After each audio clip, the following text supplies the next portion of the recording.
Yo, I said, who can it be? It's cause of the love. Take him to the tower, take his head off for pissing me off. I said, who can it be? It's cause of the love.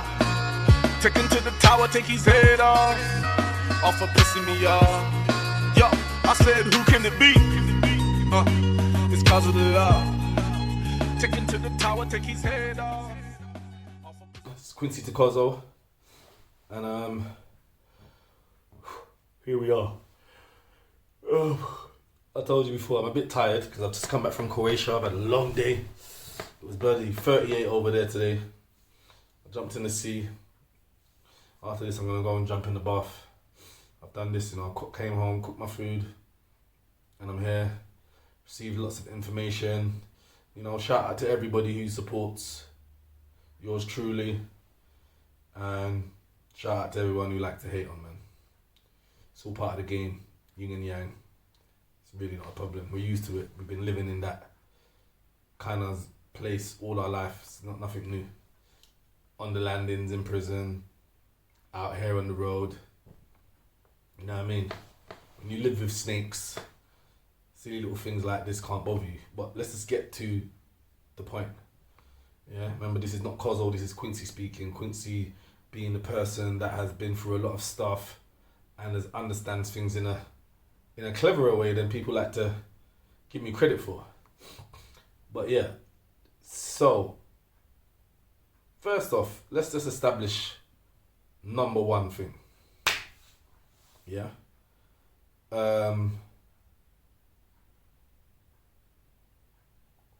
Vincent. Let's touch on Vincent first. Because for me, what I'm about to do, or what I'm in right now, is not about Vincent. And it's not about me, in fact. And it's not even about Brixton. Do you know what it's about? It's about people thinking they can conspire to attack good families, yeah, in the Brixton area that are proud people, strong people, never intimidated people, and people that have been through a lot of stuff, and you think that you can just throw a little grenade over there and tear down all of these people's families to the point where you've got sisters, granddaughters, aunties, grandmas, mothers looking at people and these strong individual men, black men from their community, and looking at them away now and having doubts about them because of how strong the influence of social media is. That there, I think, is wrong, because you're not only destroying people's family unit with no evidence. Yeah, you're starting a cycle of hatred for the black man within that community. That's what you're doing. Because I've heard so many things. In regards to men sleeping with young girls, underage girls, rape, blah blah blah. I've heard it all from different people, different men from my community who have never heard anything like that in their life, have now been associated with dirtiness. With no facts, no evidence, just name thrown out, fling under the bus. Fling under the bus, just fling it under the bus. And the people that are over here, yeah, they're not the ones talking this stuff. Because those people over here will be held responsible if they was, because you're not dealing with people that are idiots. Like I said, these people are strong, these people are proud, these people are loving people that I know from the community. Like, there's some people that I've heard people's name mentioned. I see them last week and they're buying me a food or they're giving me something for free. Not out of fear, not out of nothing, just out of love, because I know them and I might have needed it at the time, or they're always willing to help. And I've heard people try to disrespect certain people. But, how can I put this? All I can see is throw shit at the wall, or what is it, mud, and just hope something sticks. That's all I'm seeing right now. And that's bad, because while you're campaigning against certain individuals, you are also destroying their families. And they don't deserve anything. Most of them people you're talking about, their men, don't deserve it. And their families definitely don't deserve it. Some of these people are the heads of their family. And you're just trying to destroy that and just try to throw that all under the bus. It's so wrong. No evidence, nothing, just hearsay. Do you know what I mean? So, cool. I've got that point out of the way, yeah? Secondly, yeah? In regards to what I see people, the narratives I see people pushing, I feel like, how can I put it? I feel like there's so many people, yeah, that have ulterior motives, and they're in this world that these other people are creating right now, and what they've done is, it's like everyone's back out for revenge, for whatever. People have revenge for all different kind of reasons, and we're going to go into a reason for mine, but we're not talking about mine because I told you something about me. I'm talking about the general thing that's happening. Because you know how it is. Some man sleep with a man's baby mother, some man beat up a man, some man rob a man, and these people catch feelings over the years and they sit down and they hate like the cowards that they are, yeah? And not just the cowards they are because they may have watched certain things done in the community and they have not had a voice until now. That's cowards. That's cowards. Because if I saw things like that happening, yeah, I would have had something to say. And realistically, if someone done that to one of my family, I don't give a damn who you are. I'll hit and run. Or, you know, shooting's always an option. Do you get what I'm saying? It's not hard. Do you get what I'm saying? So, there's no excuse. Do you know what I mean? So all I see is a lot of revenge tactics, spiteful tactics, and, you know, people have been sitting on hate for people for long, and they think this is their moment now. Still not talking about me. I'm just talking about the elder people in my community who I've seen people trying to attack with no evidence. Yeah? No evidence. And also, I'd like to, again, I don't know personally, but there probably is victims somewhere. Yeah? Probably somewhere. And because I don't want to discredit them or discount them. But I'm just thinking to myself, if this process that we're going through was about healing the community, where is the aftercare for these victims that we're talking about? Because aftercare is not about putting all their business on the internet and making them have to go through things and probably even make men even want to do a revenge attacks on them because of things that are getting brung up between them people out there. Do you get what I'm saying? Like, you can actually cause problems for them.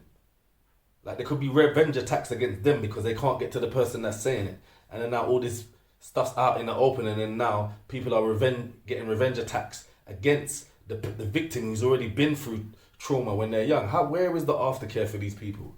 All we're trying to do is just put it on the internet, put it all out there. Do you know what I mean? The only thing I think really and truly, if these things are real, the evidence should just be given into police and everyone should just shut the F up. Because it's no place of anyone's. You know what I mean? These people are not the judge, the jury, and the executioner. It does not work like that. We're in England. It does not work like that. And if you think it works like that in England, I think you should just F off to wherever you come from. Because it doesn't work like that over here. It never has. So I don't know why people thinking they can take the law into their own hands and decide people's fate based off hearsay, rumours, text messages, WhatsApps, voice notes, and all this nonsense. It's a load of nonsense. Because for me, when I heard all this stuff going on, I thought to myself, wow, when I was growing up, I know some rapists. I know there's some convicted rapists in Brixton right now. A man that I know, when we was growing up, has been arrested for rape. None of their name has been called. And I look at that and think, wow, that's amazing. Why has none of these names been called? And then I look around and I think, okay, because you're in line with my man. And you're in line with my man. And I think, okay. So it's all a game. It's all tactical. It's all strategy. I see it. How can the man that's been convicted for rape, no one's calling their name? How can no one call their name? And you know what I don't want to do? I don't want to mention no names in this video, because we're going to be talking about convicted rapists. So it's not even like, oh, I'm trying to smear anyone. But everyone knows who these rapists are. So I just don't understand how no one ain't calling their name. Convicted rapists and man that's been arrested for rape. I've never ever been associated with none of that. I've never been arrested for rape. I've never been convicted for rape. Do you get it? So yeah, I just look at things and I think it's very unbalanced. It's very unfair what's going on. And for someone who's not as strong as myself, or not as smart as me, it must be scary. Do you know what I mean? Can you imagine being a 70-year-old man coming to 70-year-old, and you've got people out there saying stuff about you there is no evidence of, just saying about you, and you're having to suffer inside because people have got their own agenda and they're deciding this is what's going on, this is what's going on, and this is what's going on. I find that outrageous. It's bad. Like some of these older guys could end up getting a heart attack or something, and they even done anything. Just hearsay, just having to live through the pressure of having people think that about you. It's not easy. It's not easy for these people. I'm telling you, it's not easy for these people. Me, I've heard it all. I've sat in court, heard the judge say, you are one of the worst people I've seen, and slap sentence under me. Do you know what I mean? And that's a reason to be scared. These people don't scare me. They don't scare me, but I don't really want to even talk like that, because that ain't going to get me anywhere. I just want to be clear and precise on what I'm dealing with, just so everyone knows. So, let's start with this Vincent thing. Just to show you, and because this is where you guys messed up. Yeah? And remember, Vincent, I've known this guy probably since I was 3 or 4. And then I left my house at around 12 years old. 11, 12 years old. Yeah? So, saying like 8 years I've known this man for. And no, not 8 years I've known him for. 8 years I lived with him in his world. Yeah? Do you honestly think, because this is the rumor I've heard now, which is so hilarious, do you honestly think if Vincent raped me, he would allow me to leave the house? Because remember, everyone knows I left my house at 11, 12 years old. We know the stories. Yeah? It's all out there. So you know when people are getting like they know something about me and they don't, they're just trying to use what I put out there and try to find little gaps where they can just try and sieve and put their little nonsense. But anyway, forget all of that, because it's neither here nor there, because I told you it's not about me. Yeah? So basically now, so 11, 12 I left the house. Do you think he would ever have let me left that house if he would have raped me? And he would have known that I'm going to social services? Remember, I've got thrown out the house because I'm rebelling. I ain't got thrown out the house because I'm Mr. Nice Guy. So he knows I've got the potential to switch on him and G him up. So there you go. Do you honestly think that's what happened? Do you know what I mean? And I've heard it before, he's raped these other kids and all that. I've never heard that about the guy. Never. But I'm not here to defend him. All I'm here to do is tell the truth. because there's a lot of lies going on. A lot of lies going on. So anyway, I've left the house and then gone about my business. In jail, out of jail, in jail, out of jail. Yeah, we talk about the jail stuff after. Yeah, stay on this Vincent path right now. Right? So, one day I done a move. Yeah, in 1997, I done a move. Yeah, and I think it was me and K-Boy and a couple other people. But K-Boy had this thing of every man for theirself kind of vibe when you go on moves. Do you get me? So I see him put money down his leg. I've got my own money too, but I've got some other money that he just doesn't know about. Do you get it? But I see him not declare what he's got. Do you get what I'm saying? So it's no problem to me because I'm always 10 steps ahead. So anyway, he's gonna buy his business, I'm gonna buy his business. He's gonna smoke, he's gonna done whatever he's done with his money, blah de blah de blah. Yeah? So now my name's ringing in the hood as, oh, we heard Q's got a couple M's. That's the talk. Got a couple M's. Yeah? So I'm like, okay, don't give a shit, you know, man, you know, that day and age, no one, I don't care about anything. So anyway, I'm walking around in £1,000 V2 suits, Versace suits, bloody bloody. Everyone's calling my name's ringing. I've gone over Lewisham, gone and picked up Ninja's girl, brung her shopping, bought her some clothes, bought her sister some clothes. Did I buy her sister clothes? I think I did, yeah.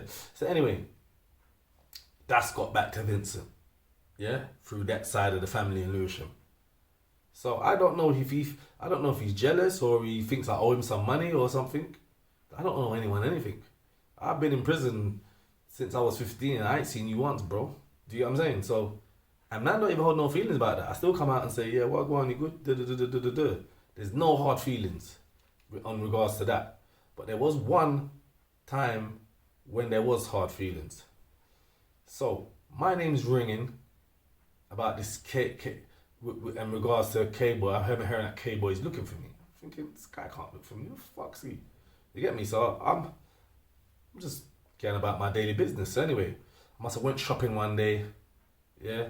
You know, I had about 10 grand worth of clothes. Jumped out a cab outside Vincent's shop. But as I've jumped outside Vincent's shop, who's come out of there? K-Boy, Sting, Demus, and someone else. Yeah, well, that's his family, his people. But these guys are big boys. Remember, I'm like 17. Do you get what I'm saying? But these guys are in their 20s. Like mid-20s, 26, 20. Do you know what I mean? They're big boys. So anyway, cut a long story short, I know they're in the office talking to Vincent. And they're definitely talking about how much money I've got because everybody's talking about it. It's like the Willy Wonka golden ticket thing right now. They've heard that I've got this bloody. Yeah? So anyway, they've come out of his shop. And as I've come out of the taxi, so they see me, they've walked towards me. And you know what? I can't even remember. I might have phoned him, you know. I'm not sure because it was too, how can I say? It was too like clockwork. Like I jumped out the cab, they come out the shop, he came out the shop, looked on the door, like they came towards me, surrounded me. I looked at him and he just walked back into his shop and left me out there with them. Yeah? Man asked me, where's the money? I said, bruv, I ain't got no money. K-Boy banged me in my face. Yeah? But then these people are around like, you know, like they want to do something. You get me? So I'm like, yeah, no problem, cool. Got my bags, jumped back in the cab, drove off. Yeah? I don't know, there was some talk, I don't remember the talk, but drove off anyway. I'm not even going to go into how I dealt with K-Boy and when I saw his brothers on the next occasion, because it's totally irrelevant and I'm not here to stroke my ego. So we just put that one there in the bin. But what I do find funny is, I'm not even gonna say it. I'm not even gonna say something about K-Boy, but you know what, K-Boy? After today, I lost off you, man. You're just a snake, bro. You're just a snake. You get me? You out there liking liking negative comments about me, and then when I phone you, you're texting me saying Wagwan King. Forget it, bro, man. Forget it, bro. I could say a lot of things about you. I just can't be bothered. You know what I mean? Just in the trash with the rest of them. Yeah? So anyway. So already, I've seen Vincent cut me. Do you get what I'm saying? So I don't owe no loyalty to the guy. I've been in prison, even after that, I've been in prison how many times? I've never seen him. Do you know what I mean? I don't owe no loyalty to him. And even when I don't see him, I still come out of prison and I hail him just out of respect. Do you get what I'm saying? So, pardon me. So basically now, pardon me, sorry everyone. Yeah, so basically now, after that, obviously I didn't see Vincent. I came to his shop the next day. Now I see him walk in his shop. And I knocked the door because I wanted to talk to him about how he left me out there with them lot. He locked the door. So I'm knocking, he's not answering. So I threw a brick through his window. Yeah? Then he started phoning my mum, telling my mum blah, blah, blah. Quincey this, Quincey that, Quincey that. So I came back there on stuff. Yeah, Strings was in there, my sister Samantha was in there. There's all witnesses. Like this ain't no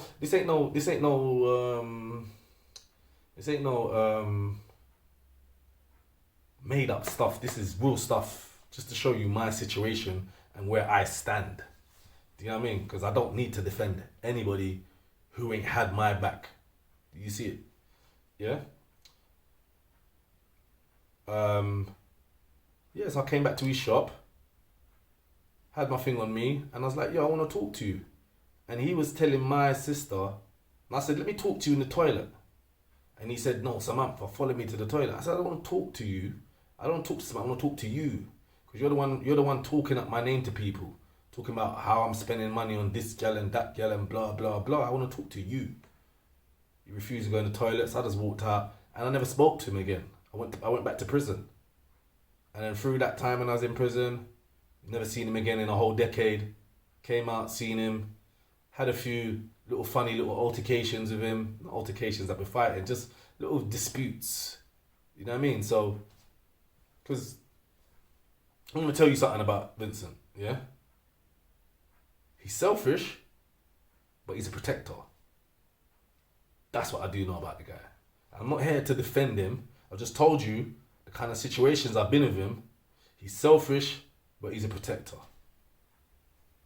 I can tell you that. It's his way or no way, but he's a protector.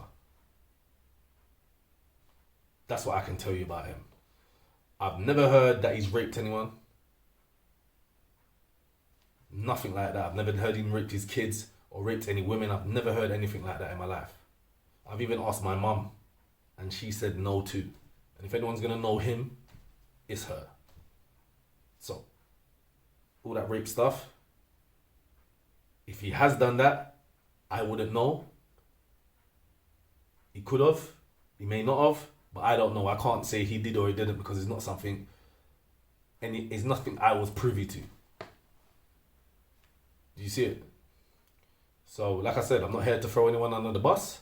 I'm just here to tell the truth. Yeah? Because there's a lot of people telling a lot of lies.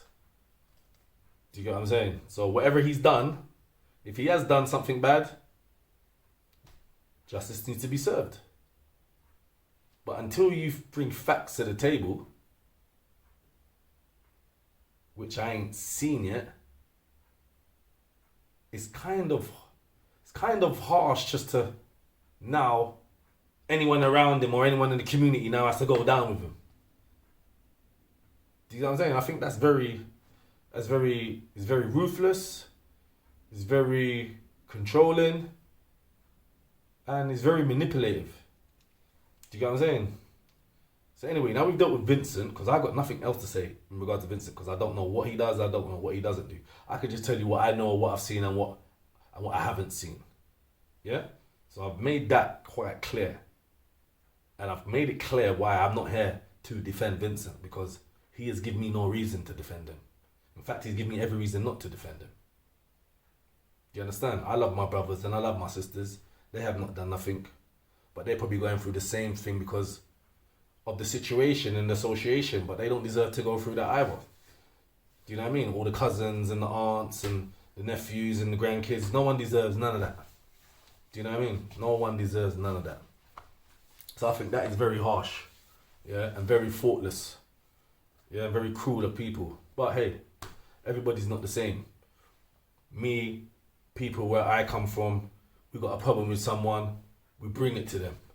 We don't start trying to destroy them and destroy their families and break up families. We don't do that. We got a problem with someone, we bring it to them. That's how we grown up. That's what we know. All this other little tactical stuff, little, cloak and dagger stuff, it's for cowards. Do you know what I mean? It's for cowards. A man stands up, and if you got a problem with me, come tell me, innit? We can sort it out. That's what I've always known, and that's why I've always been first in line. If there's a problem, boom, let's sort this out.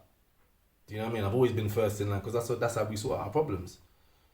But the next little weak style that I'm seeing, it's horrible, man, because they don't care who they hurt. Do you get what I'm saying? And I think that is very cruel and very unkind. But anyway, now we've gone off Vincent. Yeah, we've done that part. Yeah. The next part I want to go into is So anyway, that's all done, isn't it? That's in the past, and I've painted a picture for you. Yeah, I painted a picture for you, right? Now, like I said before, Vincent has never raped me. Yeah, you can get that very clear. Yeah, and I don't know any other kids that he's raped. Yeah, I don't know. Yeah, I've never heard it. Yeah. Now, in regards to me being in jail and raping people, yeah, just raping anybody, it's total nonsense. It's total nonsense. Do you think I would have been in prison for all those years, yeah, smacking up motherfuckers left, right, and centre, yeah, and this wouldn't have come to the forefront ages ago? Remember, I'm not only Quincey from Brixton, I'm Quincey from England. I'm all known all around the country. All G's, all respected people from up and down the country know me. And that's through me being in the prison system with them. Don't you think that would have been a something by now? I've been in jail 3 times. Come on, think about it. 3 years, 5 years, 14 years, and you've never ever heard nothing until now when people want to put some fuel onto some little bonfire that they've got. Come on, man. Come on, be serious. But you know what I love? I love because you know what? I've had so much DMs just telling me, we know this is a load of bullshit, Q. We know you. You know what I mean? We've been in jail with you. We know what you're about. Do you know what I mean? I've had DMs. Thank you for all the support. It's been beautiful. Do you know what I mean? There's obviously people, some people, they've been sitting down waiting for something to jump onto me. Because why would you want to jump on me though? I've come out and I've tried to do positive things. And remember, like I said, I ain't no role model. I'm an inspiration. I'm an inspiration to the struggle. That's what I am. I'm an inspiration to my community, i.e. being, yeah, if I can come through all of everything I've come through and still be positive and still move forward, you can. I ain't gonna tell you to turn the other cheek if a man slap you, because if a man slap me, I'm slapping him right back. That's life. Do you know what I mean? It don't matter if I'm talking all nicely to you on the internet, yeah, or talking bad to you on the internet, when I see you, I'm still gonna box you. It's simple. Don't think because we talk on the internet, when I see you, I'll be boxing you. It's simple. Do you see what I'm saying? So don't let this internet talk be a thing of, oh yeah, you're just on the internet. No, I'm not on the internet. I'm outside. I'm on the internet and then I go outside. And when I go outside, I never ever see these characters that are on the internet. But hey, leave that for another time because this is not what I'm trying to do right now. So load of nonsense anyway. Yeah, children's homes, load of nonsense. Nobody's raped anybody. It's a load of nonsense. Yeah, so we just back that to the side. But now this is what I want to get into. This Because you see me, you see when you live amongst snakes, you learn to calculate. Do you understand? You calculate and you think and you think. When you're living on a landing with people that don't like you, you know. Yeah, and when it gets too hot, somebody's got to go. So I know what it's like. I know the signs to look for. Do you understand what I'm saying? So anyway, no, before I get into this, let's start with Mega Man. Now,